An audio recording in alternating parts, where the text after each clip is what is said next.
Homer took his family to Disney World for a trip. However, after coming down from a parking garage that was several meters high, they hadn't even reached the entrance yet. They first climbed a mountain thousands of meters high, then took a helicopter to get there, and finally boarded a cruise ship before they could even glimpse the amusement park. Mama, we made it! Mama? But before entering, there was a strict security check. No dangerous items, food, or drinks were allowed inside.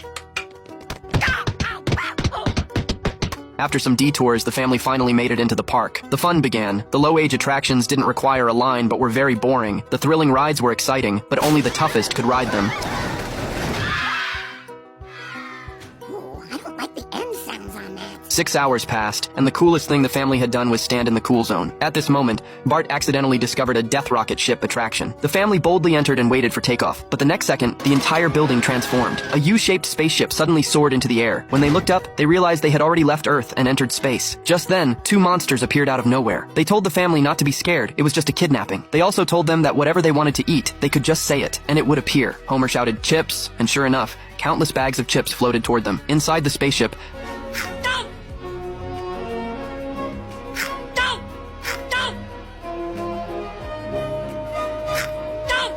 there was also a magical flashlight. The green light could cut off a hand, and the purple light could restore it. Homer had a blast playing with it. Marge quickly tried to stop him, but Homer accidentally severed her hair. When it was restored, his hand grew in place of her hair. There you are. Like new. Not a freak of nature. At this moment, the monsters announced that the spaceship was about to land and instructed them to turn off all electronic devices. The family hurriedly sat down, and the spaceship unsteadily joined the return queue. Wow, this place is completely alien, but everything's in English, just like Canada. To their surprise, as soon as they landed, they were locked inside. Homer rushed to the cockpit but couldn't get the ship to start. It turned out that the spaceship had run out of energy.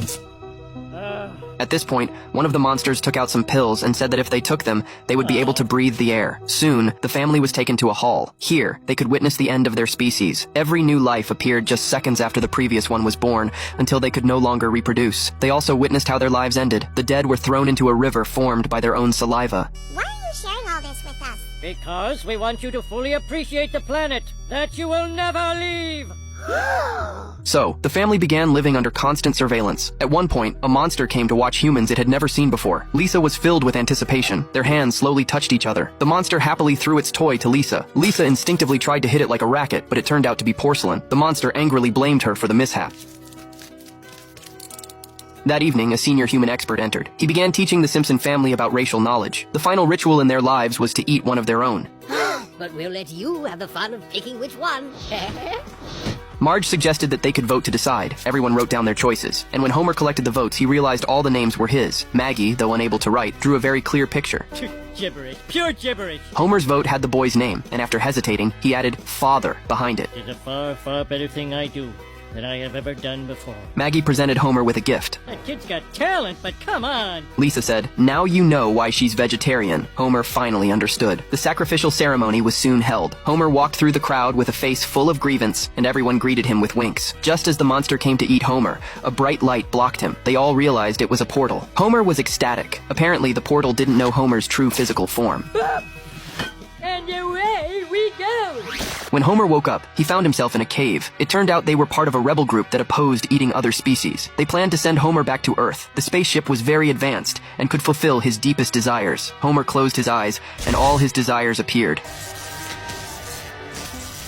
Just as he felt the journey was becoming interesting, everything in front of him suddenly vanished and turned into Marge and the kids. Homer couldn't selfishly abandon his family. Meanwhile, because the chosen one had escaped, they had to eat his entire family as punishment. At that moment, Homer bravely returned to take their place. That all will be eaten. No! The only flaw with this meal was that Homer didn't have enough sauce. Every time they brushed it on, he would lick it off.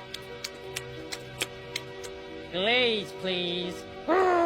In the end, the Queen couldn't wait anymore and had the chef cut a piece of Homer's buttocks to taste. What is it, my queen? This ass is most disagreeable.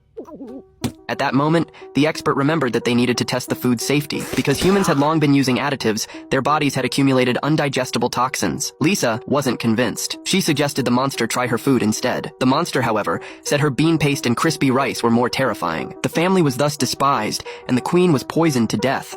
Useless humans! We will send you back to your planet and your memories will fade. The family was then sent onto the spaceship. Maggie was the one controlling it, because the control panel looked just like her toys. Lisa suddenly realized that in the vastness of space, humans had evolved into the most difficult species to digest. Just then, Marge received a signal from an unknown source. Finally tracked you down! My oatmeal's gone cold. The cat ate my heart medicine. But of course, Mr. Maggie, anywhere but home.